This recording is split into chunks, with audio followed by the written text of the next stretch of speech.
بسم اللہ الرحمن الرحیم۔ تاریخ کلاس 7، باب نمبر 2، صفحہ نمبر 27۔ مغلیہ سلطنت کے پھیلاؤ اور استحکام میں جلال الدین محمد اکبر کا کردار۔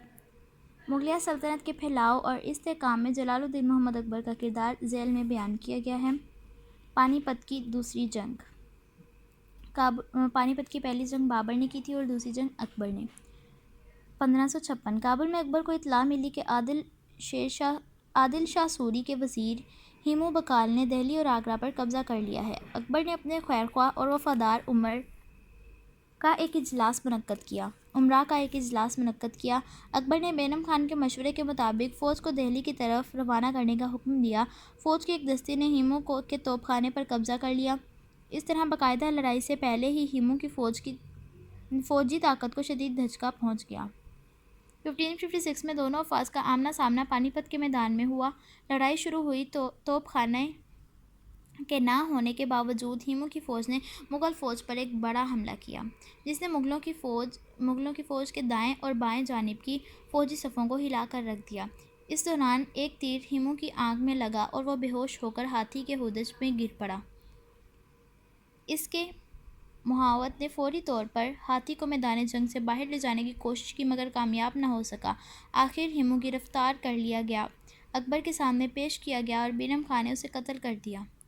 اس طرح مغلوں نے دہلی اور آگرہ پر قبضہ کر کے اپنا اقتدار بحال کر لیا۔ ہیمو کی شکست سے جہاں اس کے ذاتی مفادات ختم ہو گئے، وہاں افغانوں کی طاقت بھی کمزور ہو گئی۔ بعد ازاں بچے کچے افغانوں نے اطاعت قبول کر لی۔ بعد میں مرکز میں اپنی پوزیشن بہتر بنانے کے بعد اکبر کے جرنیلوں نے کھوئے ہوئے علاقوں کی بازیابی کے لیے کوششیں تیز کر دیں۔ بازیابی دوبارہ حاصل کرنے کے لیے اس سلسلے میں انہوں نے گوالیار اور جونپور کو فتح کیا۔ بیرم خان کی معزولی۔ بیرم خان 4 سال تک تمام تر ملکی معاملات کا عملی طور پر سربراہ رہا۔ اس بات کی کوئی شہادت نہیں ملتی کہ بیرم خان اس دوران میں اکبر کا وفادار نہ رہا ہو یا اس نے ذاتی اقتدار کے لیے کوئی کوشش کی ہو، تاہم مجموعی طور پر ایسے حالات ضرور پیدا ہو گئے تھے جن کی وجہ سے 1560 میں اکبر نے بیرم خان کو معزول کر دیا۔ بیرم خان کی معزولی کے بعد اکبر مکمل طور پر ایک خود مختار بادشاہ بن گیا۔ اپنی سیاسی بصیرت کی وجہ سے شہنشاہ کا لقب حاصل کیا۔ فتوحات۔ امبر جے پور۔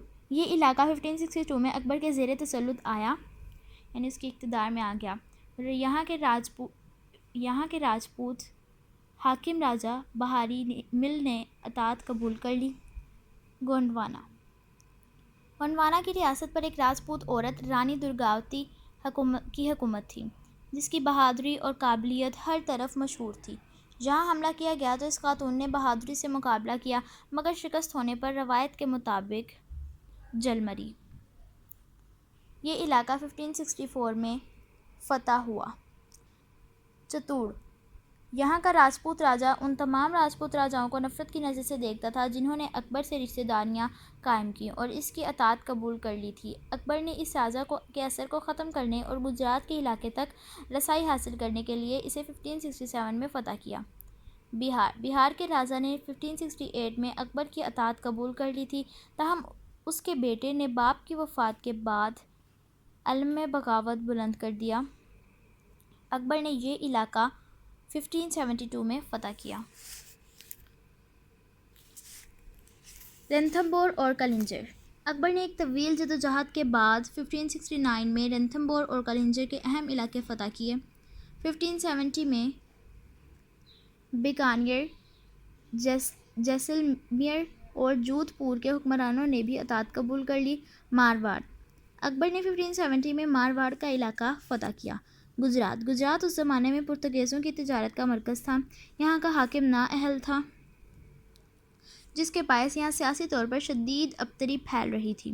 اکبر نے یہاں کے راجہ کو اپنی اطاعت پر راضی کر لیا تھا مگر اس کی وفات پاتے ہی یہاں بغاوت ہو گئی۔ بعد میں اکبر نے اس علاقے کو 1572 میں فتح کیا۔ یہیں سے پرتگیزوں کے ساتھ اکبر کے تعلقات کی ابتدا ہوئی۔ بنگال۔ مرکز سے دوری کے باعث بنگال میں اکثر بغاوتیں ہوتی رہتی تھیں۔ اکبر نے 1576 میں اسے مغلیہ سلطنت میں شامل کیا۔ کابل۔